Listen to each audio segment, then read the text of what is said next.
আমাদের বাড়ির বেশ কিছুদিন ধরে কাজ চলছে, এবার মোটামুটি কাজ শেষের দিকে। আর এখানে ছাদ ঢালাইয়ের জন্য পাটা মারা হয়েছে, তাই একটু ছাদের দিকে দেখতে এসেছিলাম। তো যাই হোক, নিচে গুবলুকে একা রেখে এসেছি, তাই জন্য ওকে বেঁধে রেখে আসতে হয়েছিল। আর নিচে এসে দেখি গুবলু জল খাবে বলে একা একাই জল ঢেলছে, আর সেখানে একটু জল পড়েও গেছিলো, তাই জন্য আর কি ওকে বললাম মুছে দিতে, তাই ও নিজে নিজেই টাওয়ালটা টেনে মুছছিল।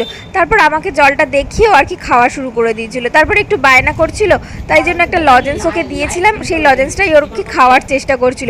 কিন্তু একটা জিনিস জানো তো, বাচ্চাদের সাথে একটু খেলাধুলো একটু মজা না করলে না ওদের মনও ভালো থাকে না, আর ওদের সাথে একটু খেলা মজা করলে আমাদের মনও কত ভালো হয়ে যায়।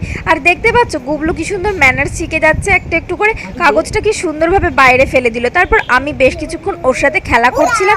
তারপর আমি আমার বোনকে মানে ওর মিমিকে ফোন করেছিলাম, তাই মিমির সাথে মামি দিদির সাথে একটু গল্প করছিল ভিডিও কলে। তারপর রাতের খাওয়া দাওয়া সেরে আমরা শুয়ে পড়েছিলাম। তো ভিডিওটা ভালো লাগলে লাইক শেয়ার এন্ড সাবস্ক্রাইব করে দিও, আর কমেন্টে জানিও। টাটা।